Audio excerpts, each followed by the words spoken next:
Assalamualaikum warahmatullahi wabarakatuh. Kembali lagi di channel Calon Apoteker. Pada video kali ini, kita tidak akan membahas mengenai soal maupun pembahasan UKM PPAI maupun UKAI ataupun ujian masuk apoteker. Namun, pada video kali ini, kita akan membahas materi mengenai UKAI, UKM PPAI maupun di ujian masuk apoteker. Pada video kali ini, kita akan membahas mengenai antibiotik. Apa sih antibiotik itu? Nah, antibiotik adalah obat yang digunakan untuk mengatasi bakteri. Nah, bakteri yang gimana sih? Ya, bakteri yang ada dalam tubuh kita, kayak gitu. Nah, antibiotik sendiri itu bekerja dengan cara menghambat pertumbuhan atau membunuh sel bakteri sehingga bakteri bisa teratasi. Jadi, di dalam antibakteri itu terdapat dua jenis.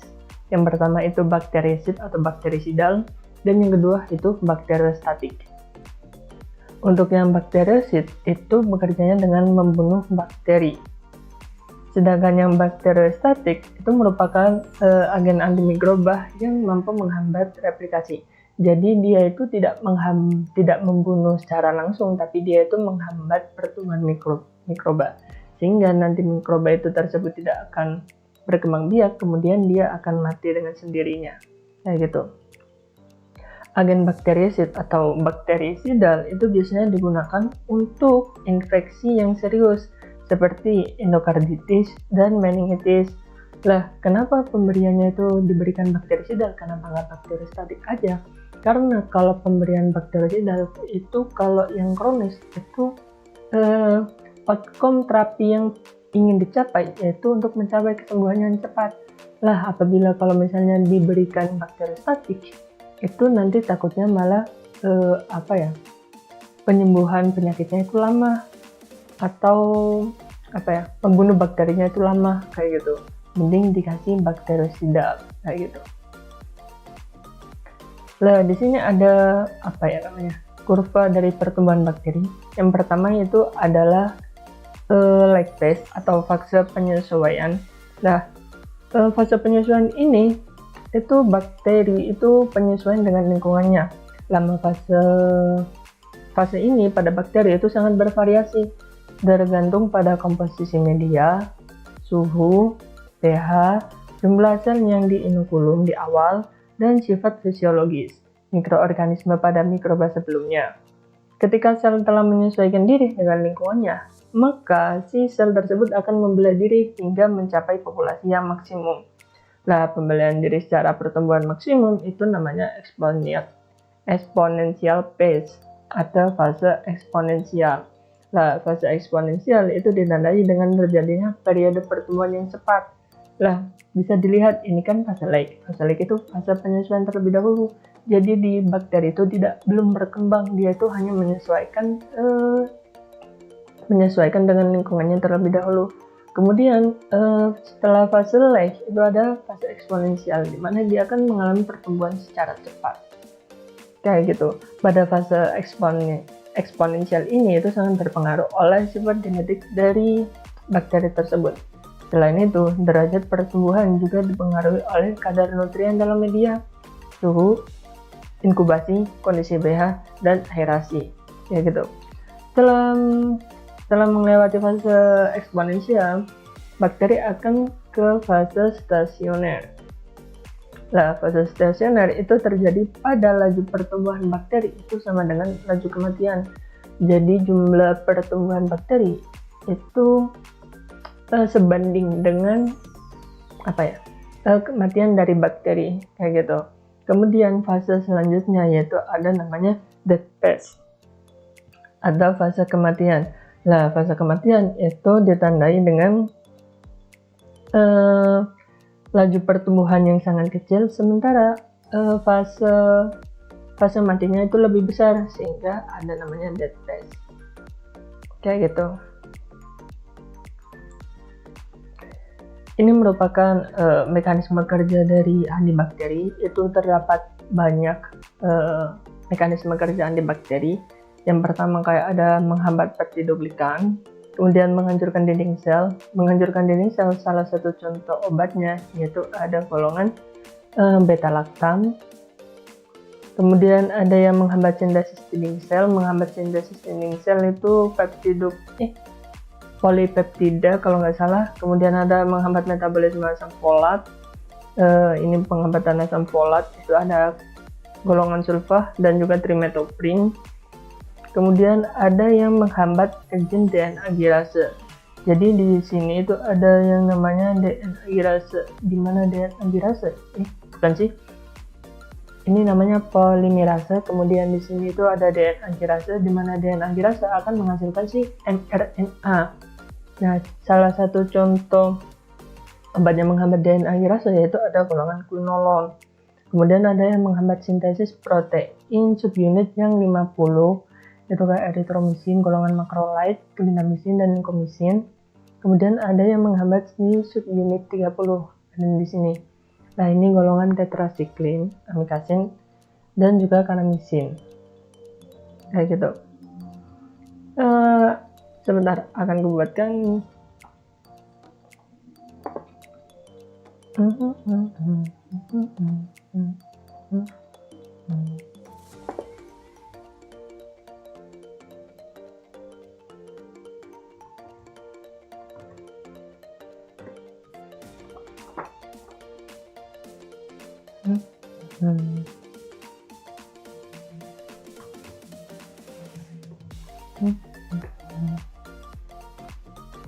Jadi bakteri itu memerlukan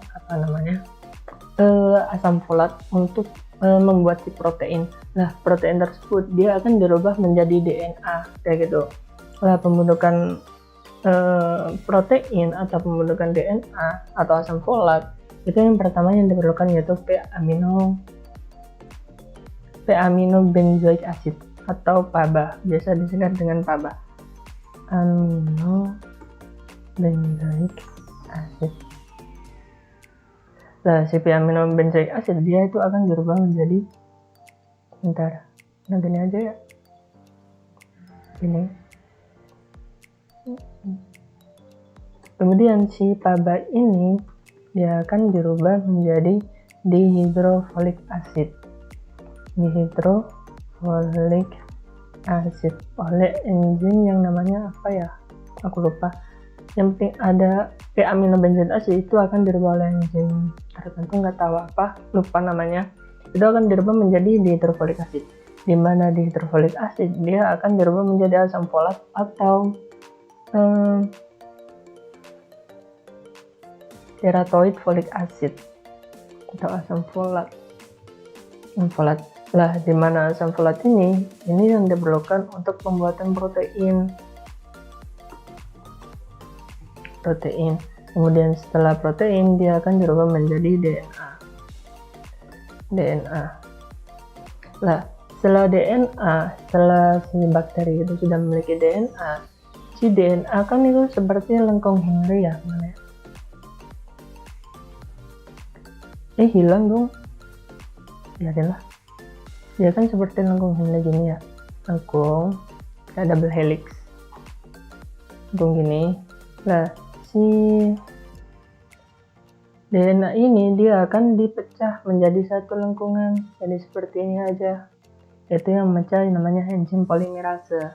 Nah, ketika dipecah seperti ini, dia akan dibawa ke DNA girase.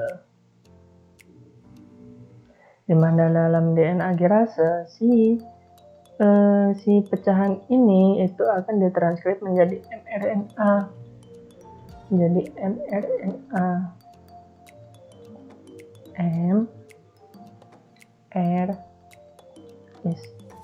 sudahlah.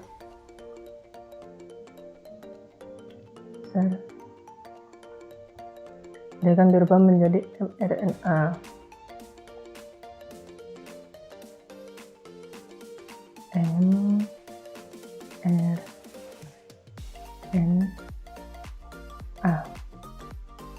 Lah, ketika menjadi mRNA dia itu akan dibawa ke ribosom.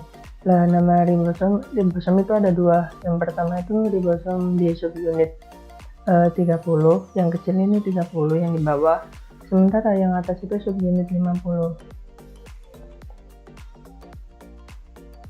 Nah, si mRNA ini dia akan masuk ke sini. dia akan masuk ke subunit 30. Dan kemudian yang di atas ini itu penempatan si protein, bukan protein sih, apa itu ya, nggak tahu, lupa namanya. Yang penting ketika mRNA ini masuk ke ribosom, dia itu akan menghasilkan protein baru.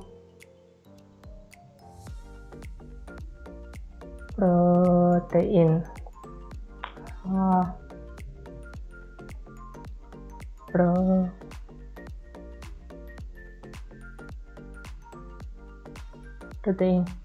protein inilah yang diperlukan untuk diperlukan bakteri untuk berkembang biak. Maaf, yang pertama itu yang asam folat itu tidak bisa dirubah menjadi protein, dia akan dirubah menjadi DNA untuk sintesis DNA. Jadi asam folat ya apa saja lah, ribet ini mah kalau ini. Eraser bukan, jadi asam folat dia itu akan disintesis menjadi DNA. Lah di DNA tersebut dia akan dipolimerase atau dipecah. Kemudian setelah dipolimerase dia akan menuju ke DNA girase untuk menjadi mRNA. Lah ketika mRNA itu sudah ada, dia akan menuju ke ribosom. Lah di mana ke ribosom dia akan membentuk si protein tersebut, kayak gitu. Dia akan menghasilkan protein, di mana protein tersebut itu diperlukan untuk perkembangan bakteri, kayak gitu.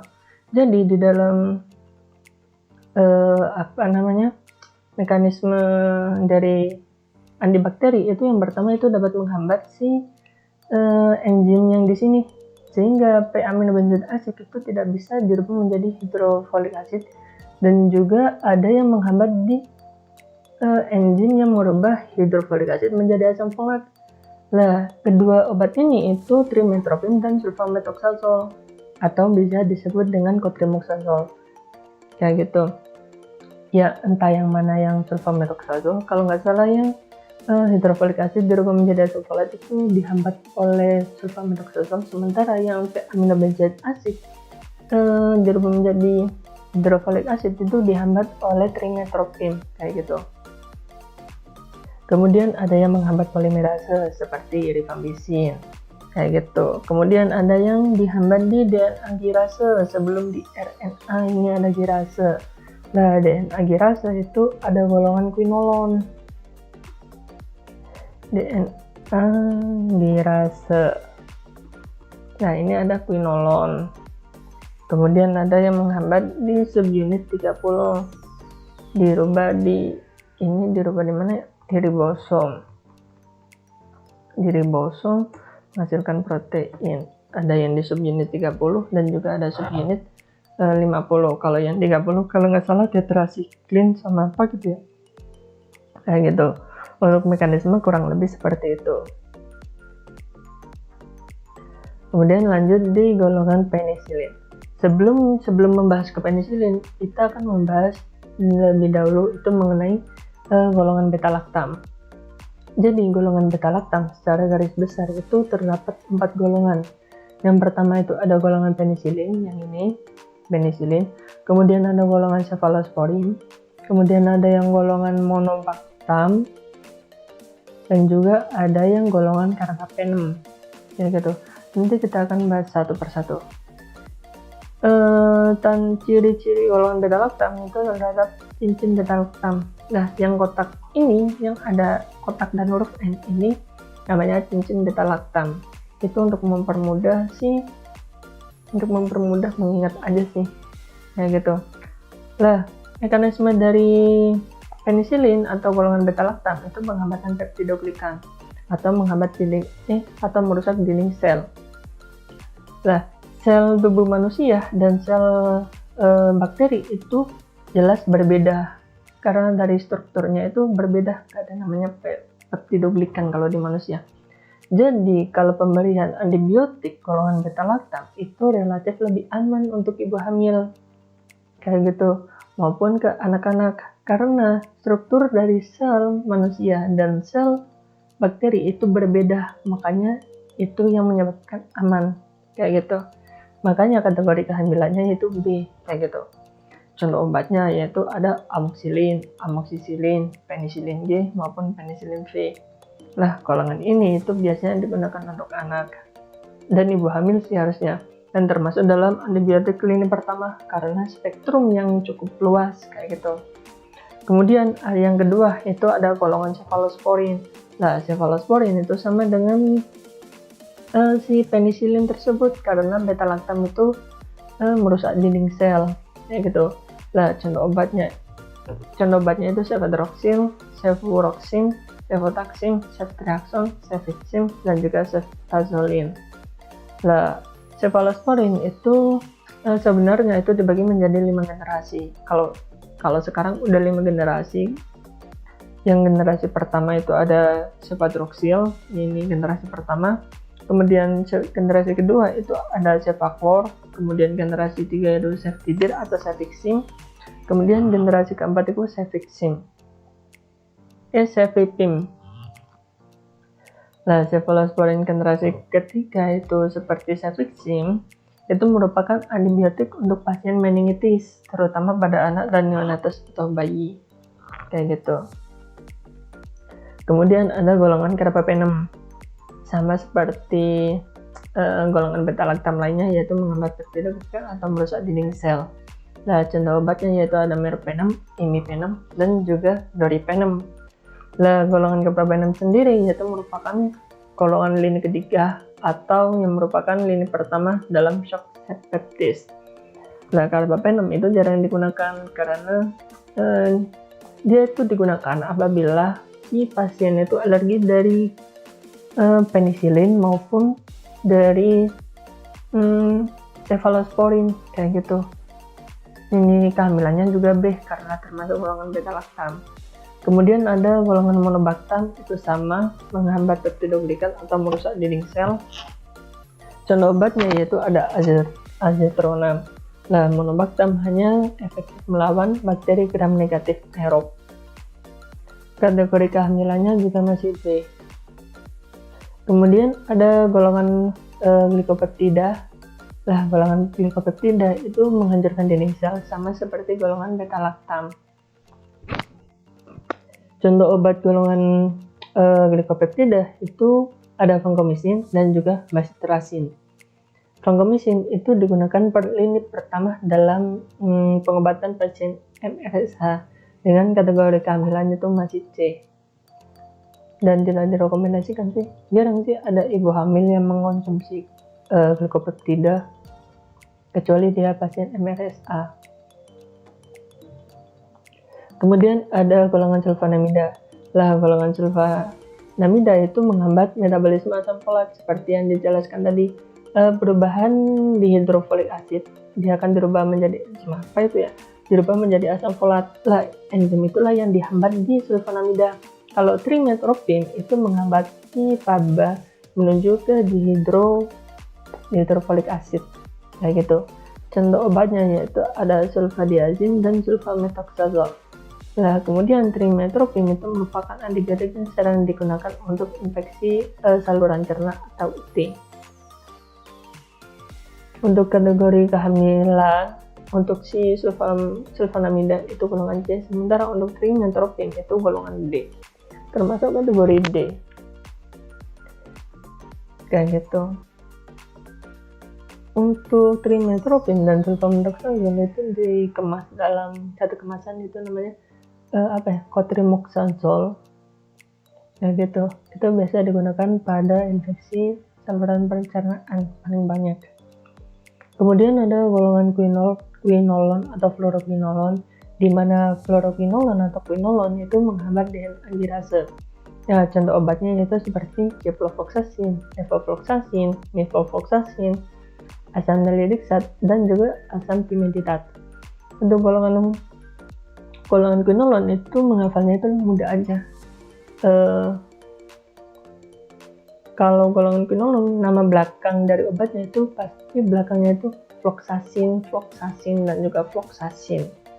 Nah, golongan quinolon sendiri itu memiliki efek samping, yaitu dapat menyebabkan kerusakan kartilago maupun ruptur tendon. Nah, untuk golongan quinol sendiri itu tidak diperbolehkan dikonsumsi pada anak-anak karena dia akan menyebabkan kerusakan kartilago, kayak gitu, dimana anak-anak itu masih diperlukan sekali pertumbuhan tulangnya. Apabila dikonsumsi quinolone, dia itu bisa saja mengganggu pertumbuhan dari tulang anak tersebut, kayak gitu. Makanya quinolone tidak diperbolehkan untuk anak di bawah 15 tahun, kayak gitu. Kemudian yang kedua itu ada golongan aminoglikosida. Golongan aminoglikosida yaitu menghambat sintesis protein di subunit 30 atau berada di apa itu namanya? Di ribosom. Ya, di ribosom di subunit 30. Nah, contoh obat dari aminoglikosida sendiri yaitu ada streptomycin, clarithromycin, dan juga gentamicin. Nah, efek sampingnya khas dari golongan aminoglikosida yaitu memiliki efek samping nefrotoksik dan juga ototoksik. Nah, nefrotoksik itu keseimbangan nefrotoksik itu gangguan pada ginjal, sementara ototoksik itu gangguan pada telinga sehingga dapat menyebabkan ketidakseimbangan oleh tubuh.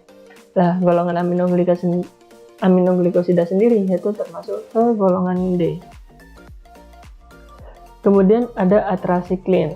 Nah, golongan atrasiklin itu sama seperti golongan aminoglikosida, yaitu menghambat sintesis protein di subunit 30. Contoh obat dari atrasiklin itu ada tetrasiklin, doxycycline, dan tigecycline. Yang paling sering digunakan yaitu antara tetrasiklin dan juga doxycycline, gitu. Nah, tetrasiklin itu tidak boleh diberikan bersamaan dengan susu karena dia akan mudah bentuk kompleks dengan logam. Selain tidak boleh dikonsumsi dengan susu, tetrasiklin juga tidak boleh diberikan dikonsumsi bersamaan dengan antasida karena antasida itu terdapat logam yaitu Al, Mg. Itu termasuk golongan logam, sehingga tetrasiklin itu tidak boleh dicampur atau diminum bersamaan dengan antasida, kayak gitu. Kategori kehamilan dari tetrasiklin sendiri itu B. Kemudian ada golongan makrolide. Nah, golongan makrolide itu menghambat sintesis di subunit 50. Berbeda halnya dengan yang di aminoglikosida dan juga tetrasiklin. Nah, contoh obatnya yaitu ada azithromycin, clarithromycin, dan juga erythromycin. Golongan makrolide sendiri itu sering digunakan untuk dalam saluran infeksi saluran pernafasan. Untuk kategorinya yaitu B, gitu. Jadi ini masih diperbolehkan untuk ibu hamil. Kemudian ada ampenicol. Nah, ampenicol itu sama dengan golongan yang makrolide, kayak gitu, menghambat sintesis protein di subunit 50S. Nah, contoh obatnya yaitu ada chloramphenicol dan diamphenicol. Nah, efek samping dari chloramphenicol itu pertama itu dapat mendepresi sumsum tulang. Kemudian pemberian dari lebih dari 10 hari itu dapat menyebabkan anemia aplastik, dan apabila diberikan pada bayi atau anak di usia 2 tahun itu akan menyebabkan baby Gray syndrome, kayak gitu. Untuk kategori kehamilannya yaitu C. Kemudian ada golongan glukosamid. Ini kok sama? Wah, ada yang salah ini mas strukturnya. Kayaknya ini yang salah deh. Ya, kayak ini yang salah. Nah, untuk golongan glukosamid yaitu menghambat sintesis protein di subunit 50 sama seperti si ampenicol dan makrolide. Nah, contoh obatnya yaitu ada linkosamid dan clindamycin. Nah, untuk pemberian ini itu biasanya aktif pada bakteri anaerob. Nah, bakteri anaerob itu seperti bakteri yang dapat menyebabkan ada nananya, kayak gitu. Kayak misal jerawat itu disebabkan bakteri anaerob. Sehingga kalau pemberian jerawat itu dikasih clindamycin untuk menghilangkan jerawat yang disebabkan oleh bakteri, kayak gitu. Kemudian berdasarkan penetrasi antibiotik, yang pertama itu ada CNS itu apa ya? CNS itu kayak apa ya? Di cerebrospinal di otak itu blood apa itu ya itulah. Nah itu ada golongan chloramphenicol, metronidazole, dan juga rifampin, itu sangat baik. Kemudian ada penicillin, carbapenem, cefepime ini yang golongan keempat. Kemudian cefotaxime golongan cephalosporin itu baik. Kemudian yang aminoglycosida azithromycin, clarithromycin, clindamycin itu kurang baik. Sementara cefazolin itu sangat baik. Sangat kurang baik. Kurang ini mah.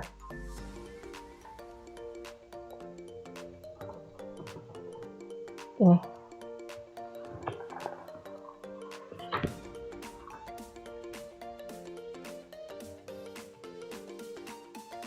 Ini sangat baik gak sih? Kurang.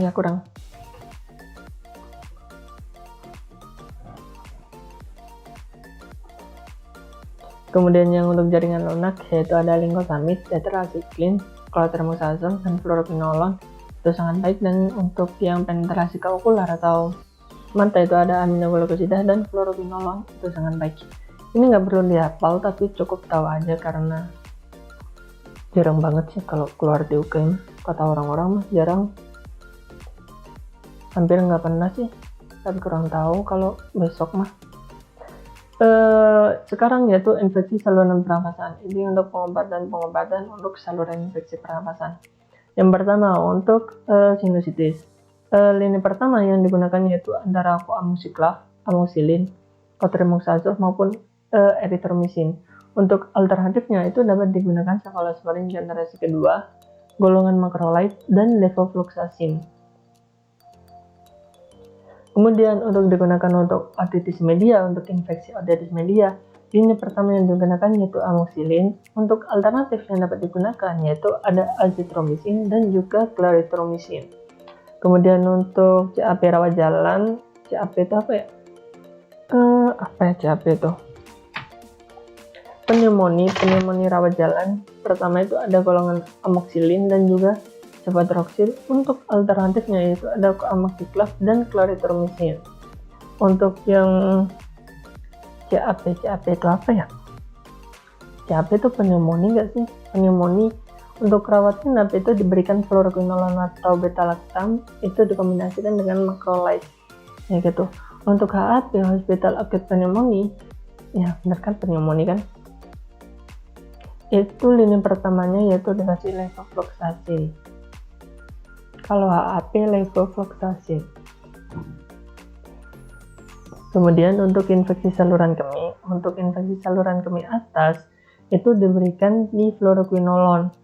Bisa diberikan ciprofloxacin atau levofloxacin. Untuk infeksi saluran kemih bawah atau cystitis itu diberikan cotrimoxazole, fluoroquinolone itu golong antara ciprofloxacin atau levofloxacin. Nah, untuk ibu hamil itu tetap diberikan beta-lactam ataupun cephalosporin, kayak gitu.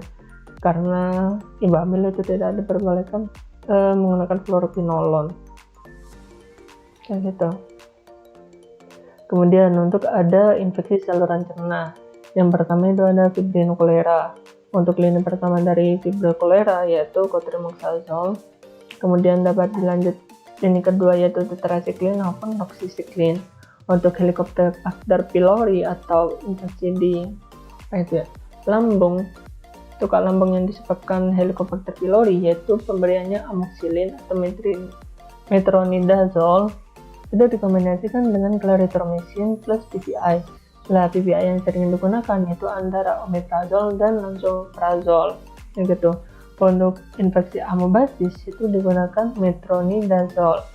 Untuk disentri, untuk Shigella itu azithromycin, dan histolytica itu menggunakan metronidazole. Untuk Salmonella typhi atau demam yang diakibatkan oleh Salmonella typhi itu diberikan chloramphenicol, ciprofloxacin maupun amoxicillin. Untuk Clostridium difficile itu menggunakan metronidazole. Kemudian untuk infeksi parasit yaitu yang pertama ada scabies. Untuk scabies itu lini pertamanya diberikan permethrin maupun benzoate. Untuk kutu kepala yaitu dikasihkan permethrin maupun phenotrin, kayak gitu. Kemudian yang untuk kutub pubis itu biasa diberikan permethrin, phenantrin, atau melantion. Nah, rata-rata untuk infeksi parasit itu pakai permethrin kayak gitu. Kemudian ada ISK, IMS atau infeksi menular seksual. Yang pertama itu ada sifilis. Untuk sifilis itu diberikan penicillin G.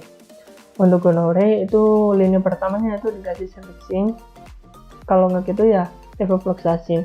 Untuk lini keduanya itu bisa diberikan kanamycin maupun thiampenicol. Untuk chlamydia, infeksi chlamydia itu lini pertamanya dikasih doxycycline. Untuk lini keduanya itu diberikan erythromycin. Nah, untuk herpes itu ini diberikan aciclovir. Aciclovir itu seharusnya bukan termasuk antibiotik, tapi dia itu antivirus. Harusnya nanti masuk ke bab virus gitu. Nanti kita akan membuat bab virus. Kemudian ada candidiasis. Untuk candidiasis lini pertamanya yaitu miconazole, clotrimazole, dan fluconazole. Nah, fluconazole dan juga clotrimazole dan miconazole itu harusnya golongan masuk di antiparasit. Nanti harusnya ada bab sendiri sih antiparasit mah. Dan lini keduanya yaitu nystatin. Oke, sekian untuk video kali ini, video materi kali ini. Aku harap kalian tidak bosan atau tidak jenuh dalam belajar ataupun belajar dari video ini, karena aku tahu sendiri ini masih baru banget aku, jadi masih banyak kurangnya lah kayak gitu. Jadi mohon support dan bantuannya aja, bantu subscribe dan juga support dari kalian supaya channel dari calon apoteker ini akan berjalan terus kayak gitu. Oke, sekian untuk video kali ini. Apabila ada salah kata atau salah penyampaian atau salah dalam pembahasan materi ataupun lainnya, saya mohon maaf, dan apabila ada kesalahan silakan dikoreksi di kolom chat. Ya gitu, nanti saya akan menanggapinya di video berikutnya.